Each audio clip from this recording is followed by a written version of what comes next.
Assalamualaikum warahmatullahi wabarakatuh. Hi everyone, I'm Radlinda. I'm from class 5D English Education Department. In this video, I would like to explain this material about macam-macam dan pengaruh lingkungan belajar. Lingkungan belajar merupakan sarana dan prasarana yang bisa menunjang materi yang didapat dari gurunya.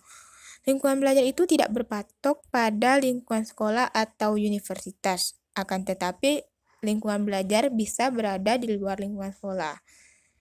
Dengan kata lain, lingkungan belajar bisa dibagi menjadi 5 macam. Yang pertama ada lingkungan indoor atau dalam ruangan. Yang kedua ada lingkungan outdoor atau dalam ruangan. Yang ketiga ada lingkungan fisik. Yang keempat ada lingkungan sosial. Dan yang terakhir ada lingkungan rumah. Untuk lingkungan indoor itu ada ruang tempat belajar atau kelas. Ruang atau tempat belajar atau yang biasa disebut dengan kelas ini sangat berpengaruh terhadap kegiatan belajar mengajar. Ruang kelas bukan merupakan harus wilayah yang sangat luas. Jadi adapun syarat-syarat kelas yang efisien di antaranya. Yang pertama ada bersih dan rapi, yang kedua ada ventilasi dan pengaturan cahaya yang baik, yang ketiga ada perlengkapan dan perabotan kelas masih dalam keadaan baik, yang keempat ada sirkulasi udara cukup, yang kelima ada jumlah siswa tidak lebih dari 40 siswa, dan yang terakhir dapat memberikan keluasan gerak dan komunikasi yang baik antara guru dan siswa. Lalu yang kedua ada laboratorium. Sekolah yang efisien itu harus mempunyai laboratorium sebagai ruang praktik. Seperti yang pertama itu ada laboratorium IPA. Biasanya bahan-bahan yang perlu disediakan untuk laboratorium IPA ini biasanya berupa bahan-bahan kimia untuk praktek di bidang ilmu pengetahuan alam. Yang kedua ada laboratorium bahasa.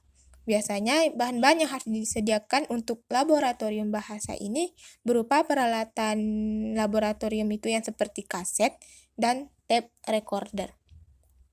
Yang ketiga ada laboratorium komputer. Lalu perlu disediakan sejumlah perangkat komputer yang meliputi layar monitor, keyboard, stafford, printer, dan lain-lain. Untuk lingkungan indoor ada ruangan auditorium. Ruang auditorium atau biasa disebut dengan ruang serbaguna berfungsi sebagai tempat diskusi atau tempat pertunjukan. Nah, selayaknya ruang tersebut harus dilengkapi dengan yang pertama ada panggung pertunjukan, yang kedua ada tempat yang luas dan bersih, yang ketiga ada kamar mandi laki-laki dan perempuan yang harus terpisah, yang keempat ada dinding harus dilapisi oleh peredam suara agar tidak bergema, yang kelima ada tempat ganti pakaian laki-laki dan perempuan harus terpisah, yang terakhir ada OHP atau LCD proyektor. Dan yang terakhir ada perpustakaan. Biasanya perpustakaan sekolah merupakan salah satu sarana pendidikan dalam mengembangkan pengetahuan murid. Perpustakaan ini selain memerlukan gedung atau ruang, penyelenggaraan perpustakaan juga memerlukan sejumlah bahan dan alat-alat. Di antaranya ada pensil, pena, kartu peminjaman, dan kartu buku. Dan ada juga harus disediakan peralatan-peralatan perpustakaan antara lain komputer, stempel peminjaman, jam dinding, sapu, dan lain sebagainya. Yang kedua ada lingkungan belajar outdoor. Jika lingkungan belajar indoor ini adalah di dalam ruangan, nah, lingkungan belajar outdoor ini adalah kebalikan dari lingkungan belajar indoor, yaitu lingkungan yang berada di luar. Misalnya museum, masjid, monumen, dan lapangan. Yang pertama itu ada museum. Museum adalah tempat yang diciptakan oleh pemerintah untuk menyimpan barang-barang bersejarah, sehingga masyarakat luas dapat mengetahui sejarah-sejarah pada masa lampau. Yang kedua ada masjid. Masjid adalah tempat yang digunakan oleh seluruh umat Islam untuk menyembah kepada Tuhannya, dan di masjid bisa dilakukan proses pembelajaran tidak langsung seperti khutbah Jumat. Dan masjid juga bisa dibuat untuk praktek sholat jenazah, praktek wudhu, dan lain sebagainya. Yang ketiga ada monumen. Monumen dan museum merupakan tempat yang bersejarah, akan tetapi keduanya berbeda. Nah, kalau monumen ini itu ada, namun tidak diciptakan oleh manusia. Nah, kalau museum itu kan dibuat oleh dan dibangun oleh manusia, tapi digunakan untuk menyimpan barang-barang sejarah. Nah, kalau monumen itu ada sebagai bukti sebuah kejadian, tapi bukan untuk menyimpan barang-barang bersejarah. Contohnya ada monumen Palagan Ambarawa, monumen Bandung Lautan Api, dan lain sebagainya. Yang terakhir ada lapangan. Lapangan identik dengan lahan yang luas tanpa adanya bangunan. Jadi lapangan bisa digunakan untuk olahraga atau kegiatan ekstrakurikuler. Biasanya juga sekolah mempunyai lapangan yang bisa digunakan untuk olahraga dan juga untuk kegiatan ekstrakurikuler. Yang ketiga ada lingkungan fisik.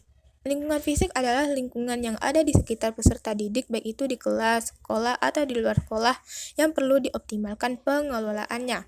Artinya, lingkungan fisik dapat difungsikan sebagai sumber atau tempat belajar yang direncanakan atau dimanfaatkan. Nah, yang termasuk lingkungan fisik antara lain ada kelas, laboratorium, tata ruang, dan situasi fisik yang ada di sekitarnya. Yang keempat ada lingkungan sosial. Lingkungan sosial ini berhubungan dengan pola interaksi antar personil yang ada di lingkungan sekolah secara umum. Lingkungan sosial yang baik memungkinkan para peserta didik untuk berinteraksi secara baik. Yang dimaksud dengan lingkungan sosial yang kondusif, misalnya adanya keakraban yang proporsional antara guru dan peserta didik dalam proses pembelajaran. Oleh karena itu, dalam lingkungan sosial kelas, hendaknya diciptakan sekondusif mungkin agar suasana kelas dapat digunakan sebagai ajang dialog yang mendalam, berpikir kritis, yang menjunjung tinggi prinsip-prinsip manusiawi, empati, serta religius. Yang terakhir ada lingkungan rumah. Lingkungan rumah, terutama orang tua, itu memegang peranan penting serta menjadi guru bagi anak dalam mengenal dunianya. Orang tua itu adalah pengasuh, pendidik, dan membantu proses sosialisasi anak. Lingkungan belajar di rumah mempunyai pengaruh besar terhadap kegiatan belajar anak di rumah, yang pada akhirnya juga dapat mempengaruhi prestasi belajar anak di sekolah. Lalu ada pengaruh lingkungan pembelajaran. Pengaruh lingkungan pembelajaran kepada guru dan siswa dapat bermacam-macam. Di antaranya, yang pertama ada stres. Lingkungan pembelajaran dapat menimbulkan stres tidak hanya pada siswa tetapi juga guru sekalipun apabila tidak dimanajemen dengan baik. Yang kedua ada keamanan. Keamanan memegang peranan penting. Lingkungan yang tidak aman tentu saja akan berdampak buruk pada pembelajaran. Keamanan di sini bisa dalam bentuk fisik, mental, maupun emosional. Yang ketiga ada akses ke isi materi pelajaran. Lingkungan pembelajaran yang membantu anak mengakses materi pembelajaran akan membantu pula pencapaian tujuan pembelajaran yang diharapkan. Demikian juga sebaliknya. Yang keempat ada pengelompokan sosial. Membuat pengelompokan tertentu yang dapat mengakibatkan adanya jurang pemisah di antara siswa-siswa. Pembelajaran yang menciptakan lingkungan sedemikian akan berdampak sangat buruk tidak hanya pada proses dan hasil pembelajaran, tetapi juga pada aspek-aspek lainnya. Yang kelima ada level aktivitas. Tingkatan atau level aktivitas pembelajaran yang diatur sedemikian rupa dapat memungkinkan siswa menyelesaikan tugas-tugas yang diberikan dengan cukup usaha, tidak terlalu gampang dan juga tidak terlalu susah. Akan menciptakan lingkungan pembelajaran yang optimal. Dan yang terakhir ada optimisme. Jadi optimisme ini dapat ditunjukkan jika sebagai guru, jadi siswa-siswa akan tertular dan merasakan energi positif yang dimiliki oleh guru tersebut. Optimisme dapat belajar dengan baik, perlu ditunjukkan oleh guru baik dalam bentuk-bentuk eksplisit dari kata-kata maupun dalam bentuk implisit, misalnya bahasa tubuh dan mimik wajah yang ditunjukkan guru saat berinteraksi dengan semua siswanya. I think enough about my presentation. Thank you for your attention. I'm sorry for my mistake in this video. Mohon maaf apabila terjadi kesalahan dalam membuat dalam video ini. And the last, wassalamualaikum warahmatullahi wabarakatuh.